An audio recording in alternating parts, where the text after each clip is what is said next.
তৌফিক দান করুন। ইনশাআল্লাহ আজকের লেকচার যাদের কানে যাবে, আমরা যদি না খেয়েও মরে যাই, আল্লাহ পাক না খেয়ে মারবেন না ইনশাআল্লাহ। রিজিক আছে, খাবো ইনশাআল্লাহ। কিন্তু হয়তো বা অভাব হবে, টাকা পয়সা একটু কম হতে পারে, অন্যের 10 তলা ফ্ল্যাট হবে, আমার হবে না, ঠিক আছে, অন্যের এত বিঘা বিঘা জমি আমার হয়তো হবে না, কিন্তু ইনশাআল্লাহ তাআলা এই যে দুনিয়ার মুসাফিরের জীবনটা, এটা মুসাফিরের জীবন না, মুসাফিরের জীবনটা কেটেই যাবে ইনশাআল্লাহ। কাটবে না, যে কোনো ভাবে কেটে তো যাবেই ইনশাআল্লাহ।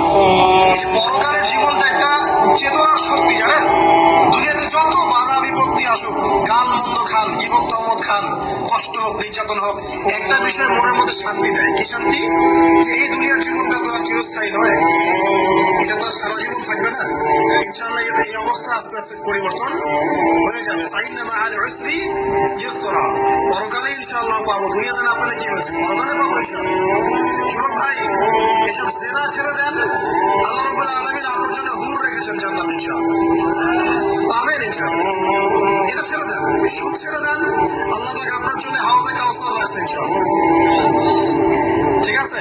অন্যায় পাপ ছেড়ে দেন, আল্লাহ রাব্বুল আলামিন আপনার জন্য জান্নাত রেডি করে রাখছে ইনশাআল্লাহ।